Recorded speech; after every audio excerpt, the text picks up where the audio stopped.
Chapter 38 questions in the dark. नींद सन्नी से दूर भाग रही थी। वो कुछ देर तक अंधेरे में चुपचाप बैठा रहा और समुद्र की लहरों की शांत गूंज सुनता रहा। इस दुर्लभ पल में बीते कुछ दिनों की यादें बाढ़ की तरह उसके मन में उमड़ पड़ीं, लेकिन वो इतना थका हुआ था कि उन्हें गंभीरता से सोच नहीं सका। फिलहाल वो गर्म था, उसका पेट भरा हुआ था और वो अपेक्षाकृत सुरक्षित था। अभी के लिए यही काफी था। कुछ समय बाद कैसी की सांसों की लय बदल गई, जिसे पता चला कि वो सो चुकी है।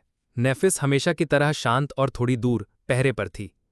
उसके चांदी जैसे बाल और उजली त्वचा उसे एक मूर्ति जैसा बना रहे थे। सन्नी ने धीरे से सांस ली और थोड़ी झिझक के बाद पूछा, सुनो, एक सवाल पूछ सकता हूं? नेफिस ने उसकी ओर देखा और कंधे उचका दिए। ये संकेत था कि उसे याद था कि सन्नी अंधेरे में देख सकता है। जब सन्नी ने पूछा कि एक लेगेसी होते हुए भी नेफिस के पास सिर्फ 3 मेमोरीज क्यों थीं, तो नेफिस ने जवाब दिया कि असल में उसके पास सिर्फ 2 थीं। रस्सी कैसी की थी। उसने बताया कि उसके पिता की मृत्यु के बाद उनके पास जो थोड़ी बहुत मेमोरीज बची थीं, उन्हें बेच-बेचकर परिवार को जिंदा रखा गया। ये सुनकर सन्नी को एहसास हुआ कि इमॉर्टल फ्लेम क्लैन का पतन उसकी सोच से भी ज्यादा गहरा था। जब सन्नी ने यह सवाल किया कि ऐसी प्रतिष्ठा के बावजूद क्या पैसे कमाने के और तरीके नहीं थे, नेफिस ने बस इतना कहा, और भी कारण थे। फिर उसने सन्नी से पूछा कि उसे कैसे पता चला कि वो लेगेसी है, जिस पर सन्नी ने बताया कि कैस्टर ने सबके सामने उसे सम्मान देने को कहा था। कुछ देर बाद सन्नी ने आखिरकार वो सवाल पूछ ही लिया जो वो दिल में दबाए बैठा था। तुम कैसी का बोझ क्यों उठा रही हो?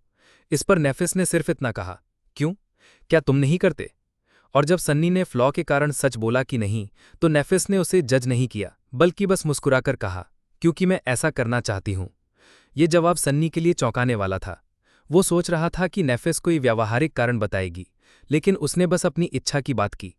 ये विचार सन्नी को विचलित कर गया, क्योंकि उसने कभी अपनी चाहत से कुछ नहीं किया, हमेशा जरूरतों के अनुसार जिया था। शायद यही मानसिकता का अंतर था जो लेगेसीज को आम लोगों से अलग करता था। फिर नेफिस ने एक और सवाल पूछा, क्या तुम ओडेसियस की कथा जानते हो?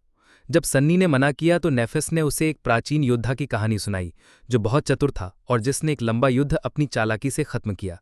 लेकिन देवताओं ने उसे शाप दे दिया और वो समुद्र में वर्षों भटकता रहा। अंततः वो एक द्वीप पर पहुंचा, जहां एक सुंदर परी कैलिप्सो रहती थी, जिसने उससे प्रेम किया और उसे अमल जीवन दिया। लेकिन ओडिसियस समय के साथ उदास हो गया और एक दिन सब कुछ छोड़कर घर लौटने के लिए निकल पड़ा।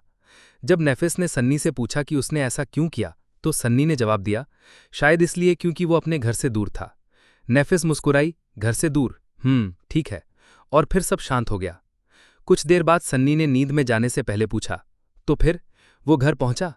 नेफिस ने जवाब दिया, हाँ, वो अपनी पत्नी और बेटे के पास लौट आया और सुखपूर्वक रहने लगे। और फिर जब सन्नी लगभग सो चुका था, उसने नेफिस की बहुत धीमी आवाज सुनी, ओडिसियस पहला इंसान था जिसने देवताओं की इच्छा को तोड़ा। सुबह सन्नी और नेफिस सबसे पहले उठे। सूरज उग रहा था और समुद्र पीछे हट रहा था। वे आग जलाकर साधारण नाश्ता बना रहे थे। कैसी अब तक सो रही थी, इसलिए ज्यादा बातचीत नहीं हुई, मानो रात की बातें कभी हुई ही ना हो। पर धीरे धीरे चर्चा फिर से यात्रा योजना पर आ गई। नेफिस ने सुझाव दिया कि पश्चिम में खतरा है, इसलिए उन्हें आज ही पूर्व दिशा में रास्ता तलाशना चाहिए। सन्नी सहमत हुआ, लेकिन तभी कैसी अचानक सीधी बैठ गई। उसकी आंखें चौड़ी थीं और चेहरा हल्का पीला। वो मुस्कुराकर बोली, एक विजन, मुझे एक दर्शन हुआ। नेफिस ने तुरंत प्रतिक्रिया दी, क्या हम खतरे में हैं? लेकिन कैसी ने इनकार किया, नहीं, मुझे एक किला दिखा, लोगों से भरा हुआ किला। उसने विश्वास के साथ इशारा किया, मुझे नहीं पता कितना दूर है, पर मैं जानती हूं वो इसी दिशा में है। सन्नी और नेफिस ने एक दूसरे की ओर देखा, उलझन में, खुश हों या घबरा जाएं, क्योंकि कैसी की नाजुक उंगली आत्मविश्वास के साथ पश्चिम की ओर इशारा कर रही थी।